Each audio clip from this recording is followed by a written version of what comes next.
Nuestra especie ha evolucionado hasta su forma actual a partir de una única población en África.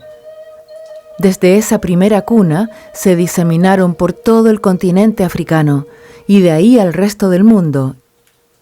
Los primeros humanos llegaron a América por vía terrestre, cruzando el estrecho de Bering, cuando el planeta soportaba la última glaciación hacia finales del Pleistoceno.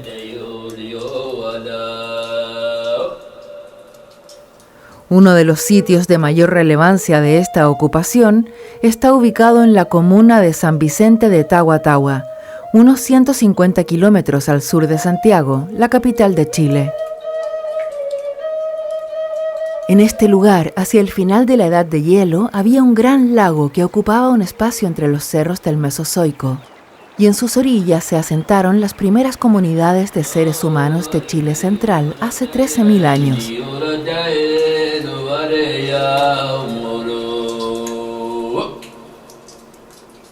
En el año 1833, Javier Errázuriz Sotomayor quiso darle un desagüe artificial a la laguna que dominaba su latifundio, pero los trabajos terminaron mal, tan mal que la laguna se secó. Hoy solo existe un socavón donde el agua que transita funciona para actividades agrícolas. Sin embargo, este desastre ambiental permitió encontrar los primeros huesos de mastodontes publicados por Ignacio Domeyko ya en el año 1868.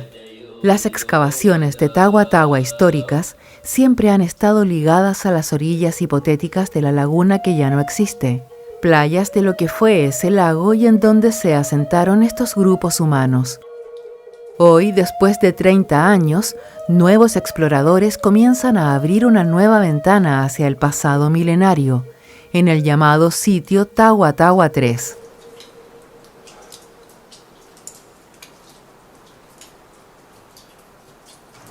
En este sitio se encuentran restos de humanos interactuando con animales extintos. Eso significa que vivían en otra época geológica, digamos, que tenían una relación con el ambiente distinto, viven en otro mundo casi. Y este es uno de los sitios clásicos de Sudamérica que demuestra esa asociación tan temprana de personas con esta fauna extinta. Así que estamos aprovechando esta ocasión para hacer toda clase de estudios que, digamos, para confirmar lo que se sabía antes o para investigar cosas nuevas. Y es el lugar preciso para hacerlo. Es uno de los sitios que demuestra este patrón de poblamiento temprano, que tiene 11.000 o 13.000 años de antigüedad. Es uno de los primeros y uno de los que mejor asociación tiene, además. O sea, tiene una coexistencia entre materiales humanos y materiales animales. Es un lugar clásico, entonces había sido excavado en los 60 por primera vez, en la otra orilla de este socavón que tenemos. Después fue excavado nuevamente en los 80 y 90 y había pasado mucho tiempo en que no se habían hecho estudios nuevos. Entonces es un lugar que se conoce desde muy antiguo, pero que no puede dejar de ser investigado por lo excepcional que es. No sé lo que es. Pero se la voy a mostrar. Aquí hay otro.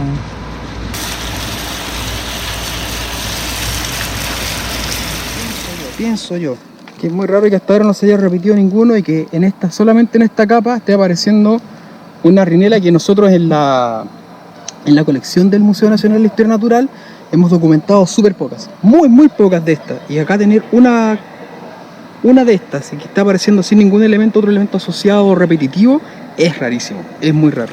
Rinela es el género de los sapos que están acá en Chile. La mayoría de los sapos, en este caso podría ser un sapo de rulo, la Rinela arunco, que es la especie que lleva ese nombre del sapo de rulos. ¿Y de cuántos años estamos hablando para atrás? No sé en este momento los arqueólogos en el punto en el que estarán, pero 8.000, 7.000 años están en este momento los arqueólogos en el pozo de sondeo. Igual se la estaba sacando Lo que estamos haciendo nosotros acá es básicamente una excavación de sondeo. Nosotros antes hicimos unos barrenos para ver cómo se comportaba la estratigrafía, y sobre la base de barrenos que hicimos en distintas partes de este sector, definimos este lugar de excavación para ver cómo se comportaba la estratigrafía y los materiales que podían eventualmente salir de esta excavación. Y nosotros excavamos siguiendo las capas, los estratos naturales o culturales que hay en el subsuelo en general de este lugar. Y lo que tenemos acá, lo que hemos visto, es que hay 3 estratos o capas, ¿sí?, de origen natural. La primera es esta gris, que está aquí más o menos hasta los 30 o 40 centímetros, que tiene un origen relacionado con la agricultura, ¿sí? Después sigue esta otra blanca, que es un paquete de diatomitas, que son unas algas que ocurren en condiciones en el fondo de agua dulce en este caso, que es la parte inorgánica de esas algas que quedan con estos manchones blancos. Y después de eso tenemos toda una estratigrafía, un paquete gris, que tiene muchas raíces acá arriba, pero ya para abajo tiene menor cantidad. Y a partir de de debajo de las diatomitas, es donde nosotros identificamos la primera ocupación cultural del sitio, ¿sí?, que sabemos por excavaciones que han hecho colegas en la década de los 60, que tiene 7.000 años más o menos antes del presente. Entonces nosotros identificamos de nuevo esa misma ocupación que había estado identificada en otro punto de la laguna,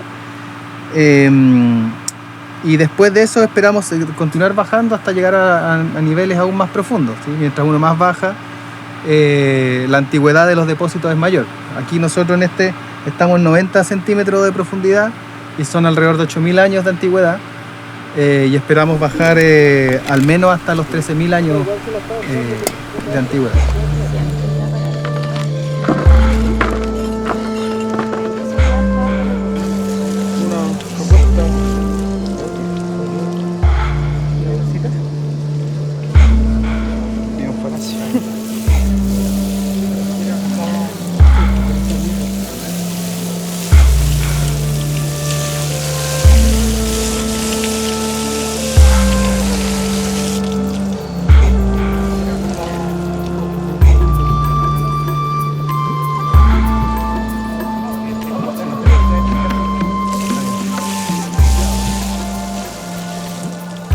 Bueno, este sitio, un poco por la historia que tiene Tagua Tagua, de los estudios anteriores que se han hecho acá, es la evidencia, uno de los pocos sitios de caza que muestran humanos interactuando y consumiendo megafauna extinta.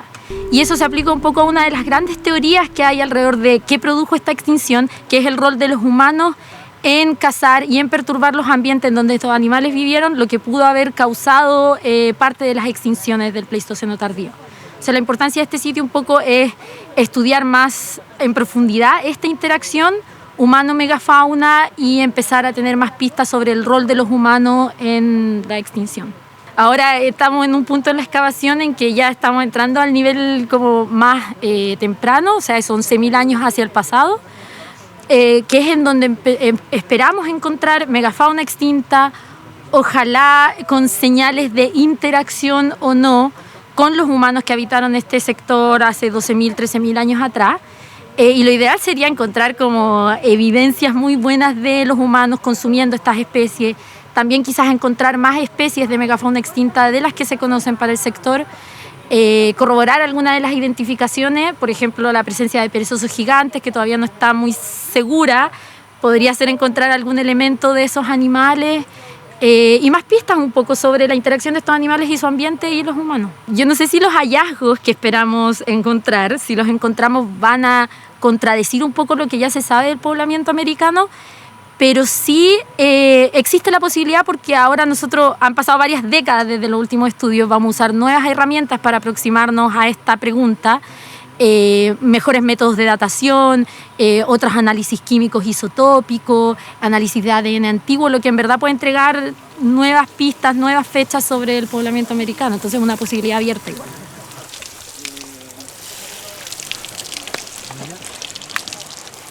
Ahora vamos a poder contextualizar, saber en todos estos materiales estamos entre tantos centímetros y tantos centímetros, tanto sabemos que todos pueden corresponder a un individuo. A veces nos complicaba en el museo saber que se estaban un poco descontextualizados los materiales y no podíamos decir, pucha, este hueso corresponderá con este otro, se corresponderá, será parte del mismo individuo, no sabíamos. Ahora vamos a poder estar mucho más seguros de que peces, anfibios, mamíferos, aves van a estar asociados unos con otros. Eso es súper importante porque va a permitir describir de mejor forma a los elementos, a los individuos, las especies que tenemos. Y también, bueno, conocer las circunstancias en que pueden haber muerto estos animales, cómo se depositaron, si hubo transporte o no de los materiales, si hubo retrabajo de los materiales. Eso es lo importante.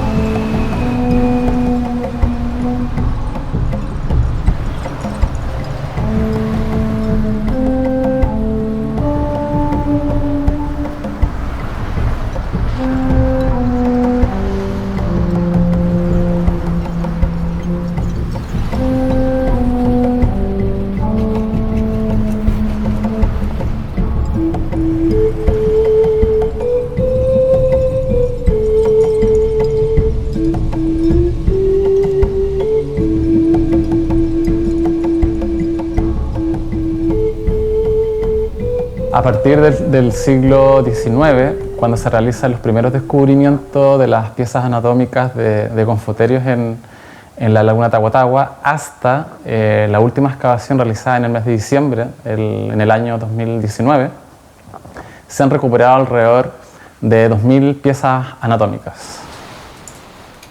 Los materiales recuperados en estas excavaciones históricas se encuentran en el Museo Nacional de Historia Natural porque es uno de los principales museos de Chile y tiene las condiciones para preservar y conservar este material patrimonial. Un siglo más tarde de haberse descubierto los mastodontes en la laguna, se retoman las investigaciones encontrando un depósito con artefactos líticos asociados a huesos de mastodontes. Estos hallazgos son publicados por Julio Montané en la prestigiosa revista Science en el año 1968. Durante el año 1985, liderado por el arqueólogo Lautaro Núñez, se reiniciaron las excavaciones, lo que permitió ubicar un nuevo sitio. En este sitio se registran un total de 12 mastodontes, herramientas líticas de faenamiento y puntas de proyectil.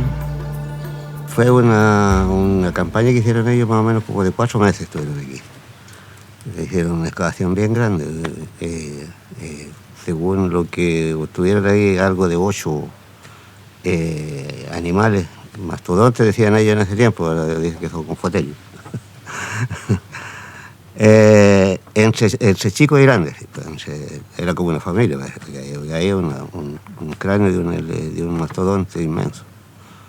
Que tuvimos cuando lo llevaron, que creo que lo llevaron para la Universidad de Chile o para el Museo de Historia Natural.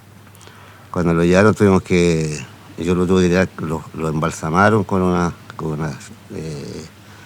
picones de acero así y con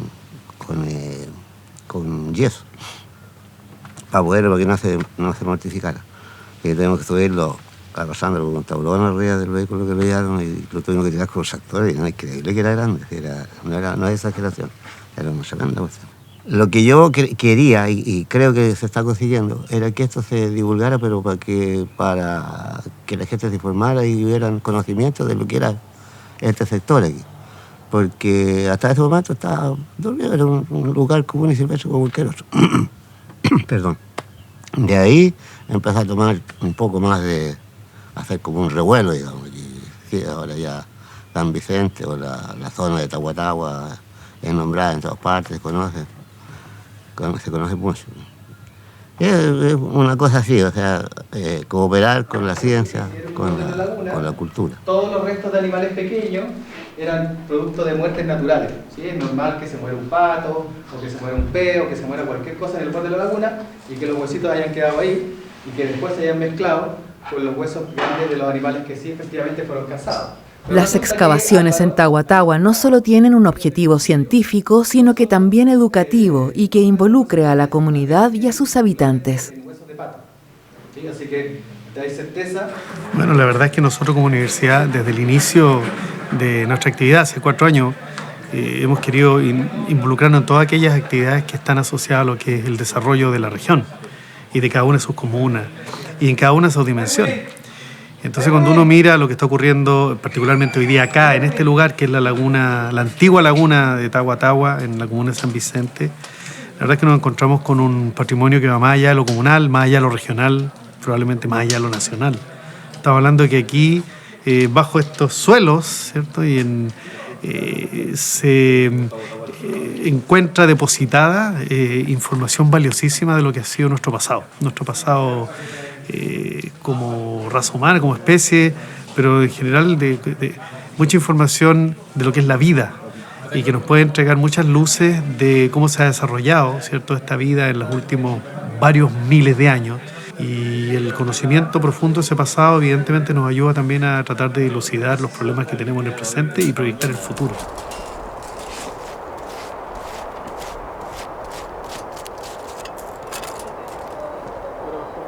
Este es un proyecto multidisciplinario donde participan geólogos, paleontólogos, arqueólogos. El proyecto Tagua Milenaria lo lidera la Universidad O'Higgins en colaboración con la Universidad Católica de Chile, la Universidad Austral de Chile y la Municipalidad de San Vicente Tagua. Bueno, la laguna de Tagua es uno de los sitios arqueológicos y paleontológicos más importantes de América del Sur, y lo que nosotros estamos haciendo acá en esta excavación de diciembre del 2019 es tratar de que este sitio se convierta en un laboratorio natural, un laboratorio cultural para la comunidad de la región de O'Higgins y también para Chile y también para América del Sur.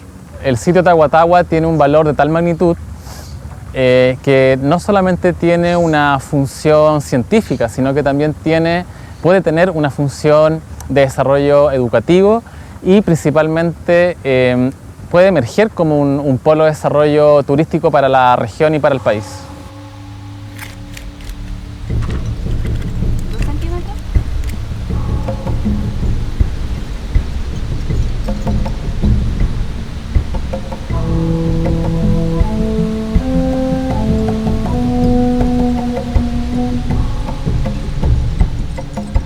Bueno, el Museo de la Escuela de la Laguna nació cuando yo era director de ese colegio y me di cuenta que los niños en la clase de ciencia que yo hacía hablaban mucho de las cosas que ellos tenían del lugar, sus papás, sus abuelos, y empezaron a traer, yo les empecé a pedir si tenían algunas piezas que poder traer, y ellos empezaron a traerme al colegio algunas piezas, piedras horadadas y otros instrumentos. Y me di cuenta que ahí había un patrimonio muy grande. Me puse a investigar un poco sobre eso y me encontré las excavaciones que había hecho Lautaro Núñez, Julio Montané. Entonces dije, aquí hay una historia que hay que ponerla en valor y que hay que levantarla. Y en ese momento se me ocurrió de poder, nos cambiamos justo de la casona que estaba la escuela, nos cambiamos a una escuela nueva adelantito que estaba. Y ahí dije yo, ahí van a quedar una sala y se me ocurrió hacer 2 salas de exposición. Y así nace el Museo de la Laguna, el 16 de junio del año 2004, donde instalamos 2 salas de exposición con todo lo que los niños nos habían traído, los apoderados, la comunidad en sí, y armamos estas 2 salas de exposición.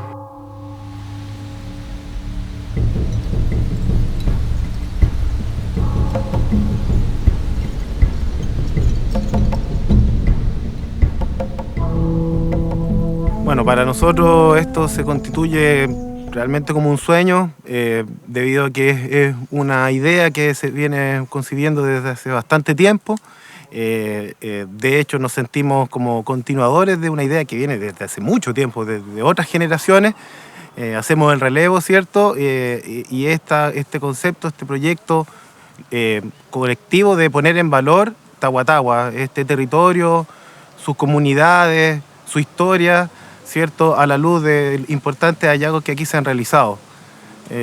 Por lo tanto, es todo esto que está sucediendo, lo que viene en adelante, lo que ya hemos construido, se constituye como un sueño hecho realidad, pero que también ya el sueño cumplido se transforma en una tremenda responsabilidad que significa conservar, investigar y poner en valor la laguna Tagua.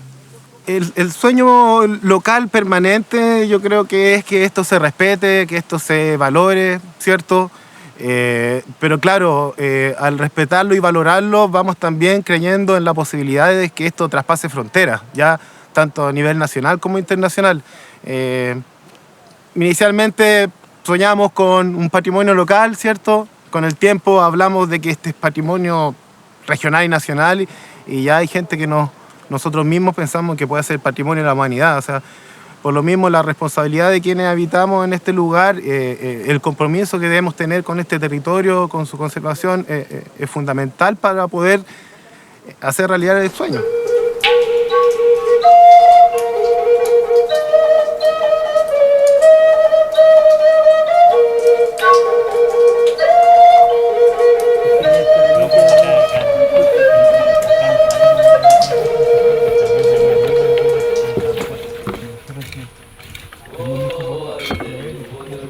La Liz tiene una bolsa entera con... Claro, pero son terrones con carbón incluido, es un carbón pelado, pero igual es bastante. Pero hay uno que yo saqué así, que eso fue lo que nosotros fechamos de Tahuatahua 1 y dio con 40 años de error.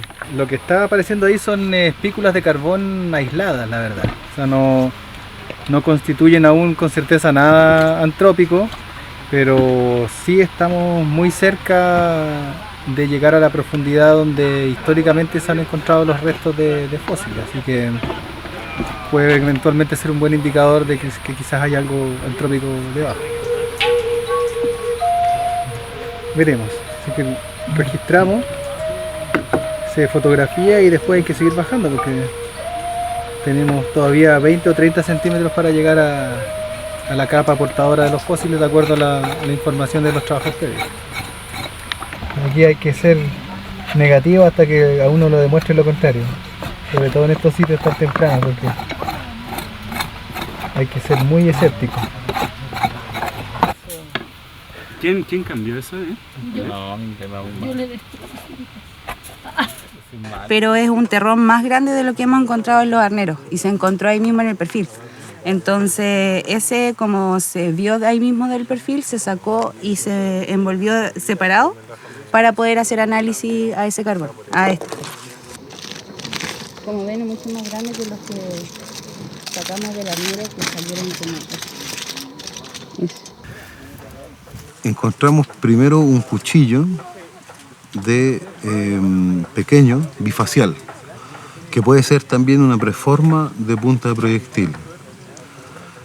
Es muy antigua, está a 180 centímetros de profundidad, o sea, puede estar entre los 10.000 y 11.000 años que tendría que haber en este sitio.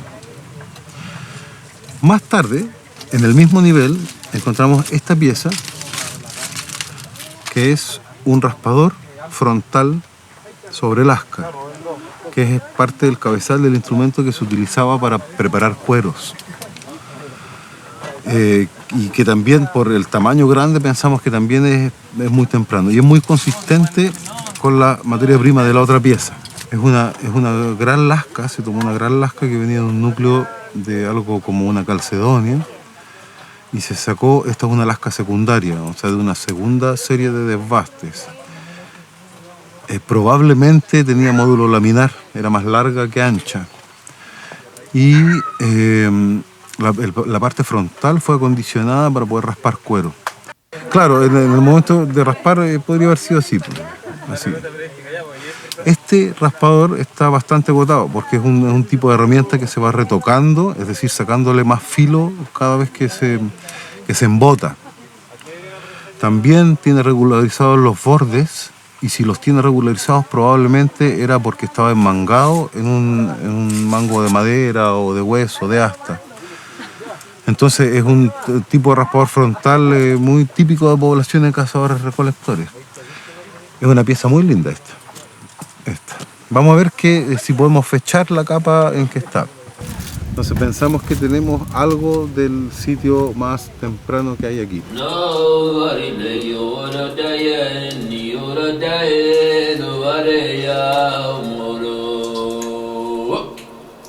Después del sondeo, lo que corresponde a esta etapa de trabajo actual es la de poder hacer una clasificación muy general de qué tipo de animales están presentes, si es un mamífero, un anfibio o un pez, pero sin detallar a un nivel de especie.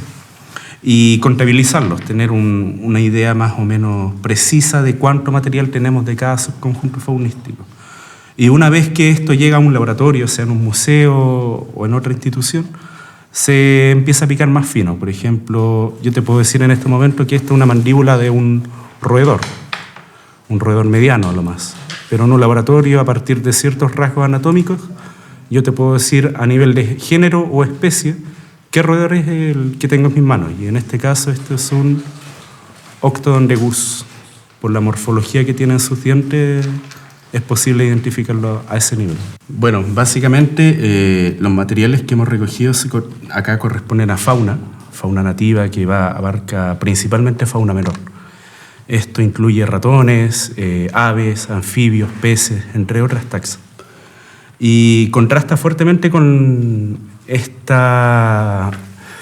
protagonismo que tiene la megafauna tanto en Tahuatahua como en muchos sitios de la época, en darle una nueva relevancia a esta abundancia material. Y la diversidad de animales que han aparecido es tremenda, mucho más de lo que ya estábamos viendo en el sitio Tahuatahua 1, que es un sitio excavado durante los 60, y que ya tenía una cantidad y diversidad tremenda de material, tanto faunístico como de otras materialidades. Y aquí tenemos, por ejemplo, algunos huesos que no aparecían en otros sitios y que son muy útiles para poder identificar el animal en especial. En este caso, este es un hueso de pez. Hay una inmensa cantidad de aves. Las aves también son muy diversas. Hay aves de hábito acuático, otras de hábito terrestre. Entonces tienes de toda la variedad imaginable. En ese sentido, el sitio ofrece un potencial que no se encuentra fácilmente en otros lugares de América. Estoy haciendo una primera selección de los materiales líticos que salieron de la excavación. Esa selección pasa por separarlos por tamaño. Hay algunas categorías distintas de desechos de la producción lítica que son de distintas etapas. Entonces yo puedo saber más o menos qué es lo que estaban haciendo a través de sus desechos. Acá sobre la mesa tengo rocas que no están modificadas, otras que no pueden ser identificadas en términos de su entre comillas, anatomía propia, digamos. Aquí lo que veo así a primera vista es que hay una mayor cantidad de desechos de desbaste bifacial, que es la creación de un tipo de forma que es una forma que está tallada por las dos caras y por lo tanto tiene un solo filo, que sirve tanto para cuchillos como para puntas de proyectil, digamos. Lo cual es interesante porque si no hay desechos de una talla más masiva, entonces podemos decir que es un conjunto básicamente bifacial. También hay algunos distintos elementos que están tallados que son también desechos del proceso de talla, como una base de preforma bifacial, dos bases en realidad de preforma bifacial. Así que es un primer ordenamiento que estoy haciendo. Esto después se va a ir al laboratorio y se va a analizar con variables distintas para cada clase de desecho. De tal manera que yo puedo armar distintas partes del procedimiento, de la secuencia técnica de creación de instrumentos líticos.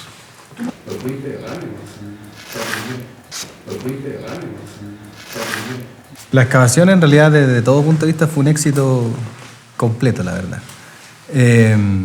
Nuestro objetivo original era hacer este sondeo como para ver un poco el tema más ambiental y ver cómo la fauna y cómo los distintos elementos cambiaban a través del tiempo. ¿Sí? Esa era como nuestra idea original.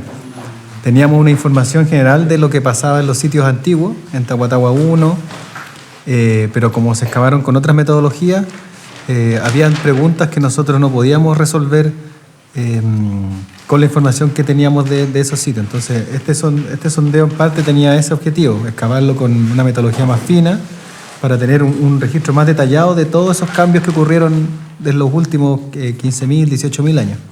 La fauna, por ejemplo. Y en ese sentido nos fue bien, porque logramos un registro de casi 3 metros de depósito, que probablemente tengan una antigüedad cercana a los 18.000, 19.000 años atrás, Y justamente vamos a poder ver todo esto que yo te estaba comentando desde esa edad hasta el presente. Y además, nosotros pudimos documentar 2 ocupaciones arqueológicas, que es una especie de bonus, se podría decir, dentro de la investigación, porque teníamos noticia de que habían efectivamente en la laguna estas 2 ocupaciones en otros puntos de la laguna. Y en el sondeo que hicimos también encontramos justamente esas 2 ocupaciones que estaban documentadas, la del 7000, que ya la hemos conversado varias veces, del orden del 7000 antes del presente, los cazadores recolectores. Y más abajo tenemos material lítico, 2 piezas líticas de los primeros cazadores, estos cazadores que estaban viviendo hacia finales del Pleistoceno y conviviendo con la fauna extinta. Entonces, en ese sentido yo creo que fue una campaña redonda, la verdad, porque tenemos esas piezas, tenemos la estratigrafía definida por los geólogos, y también estamos ahora sacando las muestras de sedimento para los distintos análisis que se van a realizar. Entonces, en realidad lo que tenemos ahora es muy positivo, pero es la primera parte de un gran proceso que viene después, que es el análisis de laboratorio.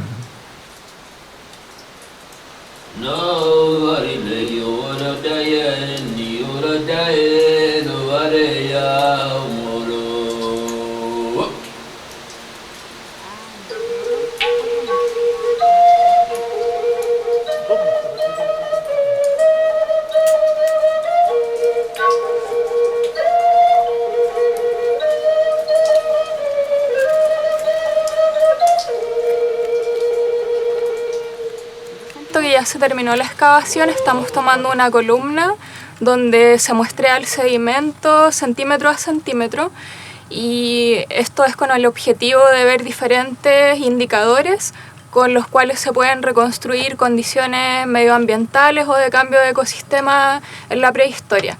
Entonces vamos a hacer, por ejemplo, análisis de carbón, que es para ver los incendios en el pasado, o de polen, que es para ver el cambio en la vegetación, etc.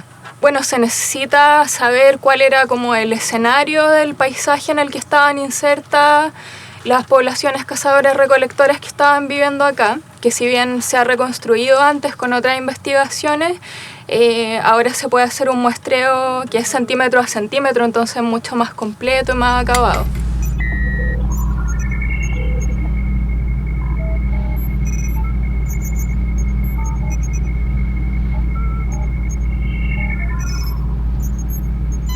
Después de la campaña de terreno, dependiendo del tipo de análisis, las muestras se analizan en Chile y en el extranjero. En Chile, la mayor parte de los análisis se realizan en el Laboratorio de Isótopos Estables de la Pontificia Universidad Católica de Chile.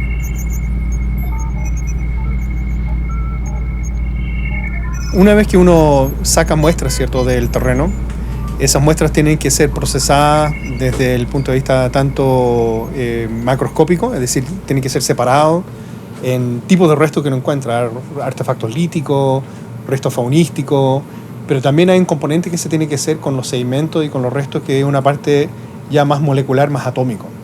Entonces, lo que hacemos acá en este laboratorio, ¿cierto?, es que en este laboratorio vemos la parte atómica. ¿Qué quiere decir con eso? Quiere decir que en este laboratorio estamos especializados en estimar proporciones de diferentes isótopos de elementos, en este caso isótopos de carbono, isótopos de nitrógeno. Recuerden que un isótopo es como el sabor que tienen los diferentes elementos, porque van variando la cantidad de neutrones que tiene cada átomo. Entonces, y esas proporciones de isótopos nos indican cuáles ciertos son los distintos componentes de dieta que tenían los animales en el pasado, cuáles son los trazadores de nutrientes que había en el pasado con el nitrógeno, o también cómo eso se comportaban con respecto a la variabilidad del clima en el pasado. Entonces, en el fondo son trazas que tiene el ambiente y que nosotros en este laboratorio, ¿cierto?, los podemos estimar y obtener esos números para luego dar, digamos, datos precisos acerca de variabilidad ambiental pasado, en este caso, ¿cierto?, en el sitio de Tahuatahua. Además, ¿cierto?, uno tiene, en Chile tenemos una cierta capacidad para hacer estas mediciones analíticas, pero todavía el país le falta una gran cantidad de infraestructura para hacer un montón de otros análisis, ¿cierto? Entonces, para eso tenemos que recurrir a colaboradores extranjeros o servicios, digamos, o pagar servicios en el extranjero. Por ejemplo, las dataciones de carbono. En Chile no existe ni un solo laboratorio que nos pueda hacer dataciones de carbono. Entonces, para eso recurrimos a laboratorios en Estados Unidos principalmente, donde tenemos convenios de colaboración y o descuentos con ellos. para hacer los análisis limnogeológicos, que tienen que ver con análisis de testigos, análisis de fluorescencia, o sea, ese tipo de elementos más limnogeológicos. Tenemos colaboraciones con España, donde se van a analizar, digamos, una gran parte de las muestras allá. Para hacer la extracción de ADN de las muestras, eso tenemos que hacer en laboratorios que todavía en Chile no están montados. Entonces también hay que recurrir a otras colaboraciones que tenemos, en este caso con colaboradores en Nueva Zelanda. Y así sucesivamente. Entonces, en el fondo, Tagua Tagua va a recorrer el mundo.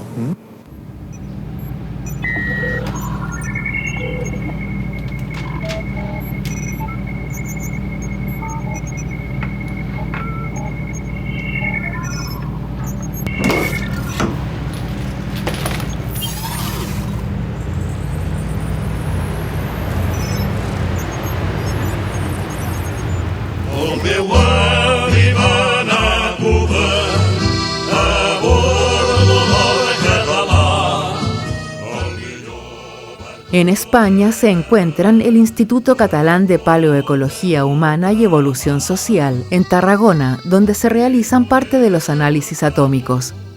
Y en la ciudad mediterránea de Barcelona se encuentra el Laboratorio de Isótopos Estables de la Universidad Autónoma de Barcelona, donde los espectrómetros de masas analizan las muestras procesadas en Tarragona.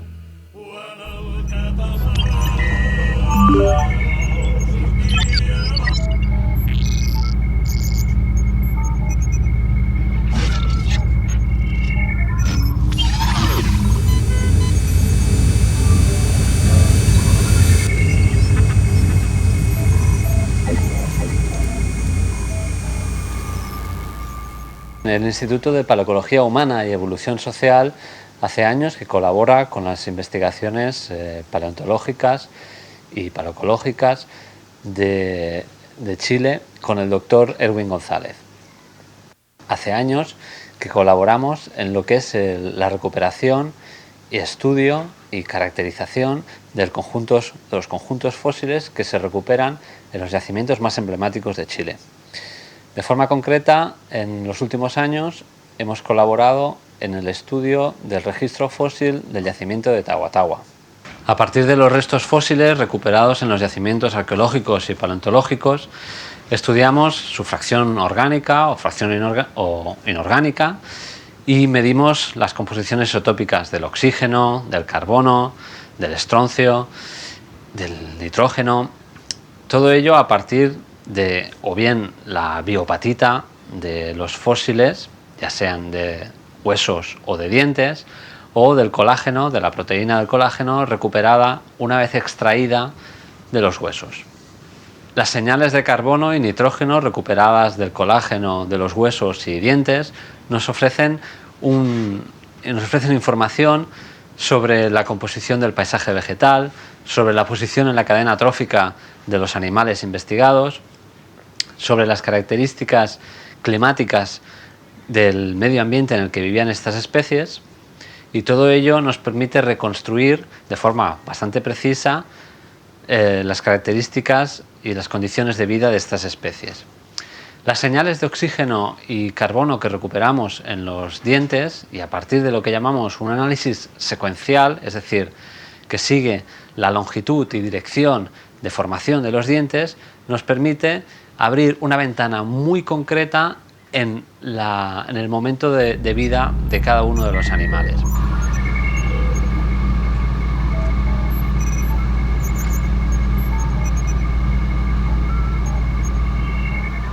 Aquest és el Laboratori d'Anàlisi d'Isòtops Estables de la Universitat Autònoma de Barcelona i l'anàlisi d'isòtops estables es fa mitjançant uns aparells que es diuen espectròmetres de relacions, espectròmetres de masses de relacions isotòpiques, IRMS. Bàsicament, aquests aparells el que fan és separar molècules que tinguin els isòtops que volem estudiar, bàsicament són carboni, nitrogen, oxigen o hidrogen, en els seus diferents isòtops, que tenen les mateixes característiques químiques, el mateix nombre de protons, però tenen diferent massa, és a dir, diferent nombre de protons. I això ho fa aquest aparell, que és l'espectròmetre de masses de relacions isotòpiques. La manera de fer-ho és convertint la matèria que volem analitzar en un gas, ja sigui CO2 per analitzar carboni, nitrogen per analitzar nitrogen, o hidrogen, gas, per analitzar hidrogen, o oxigen, o CO per analitzar oxigen. I això normalment es fa primer introduint, una manera de fer-ho és introduint la mostra, per exemple, una mescla de compostos orgànics amb una dissolució líquida, s'introdueix en un altre aparell que és el cromatògraf de gasos, que el que fa és volatilitzar aquests compostos, separar-los amb una columna cromatogràfica i després cadascun d'aquests compostos passa per un reactor de combustió que transforma en CO2 i aquest CO2 és analitzat en l'espectròmetre de masses. La campaña de terreno durante el año 2019 ya ha finalizado. Sin embargo, a la espera de los resultados de los análisis paleontológicos, paleoclimáticos y arqueológicos, los nuevos exploradores, entre plantaciones de duraznos y mediante vanguardistas tecnologías, continúan sondeando el territorio, con la esperanza de encontrar los misterios que aún esconde el antiguo y milenario lago de Tawa Tawa.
Wala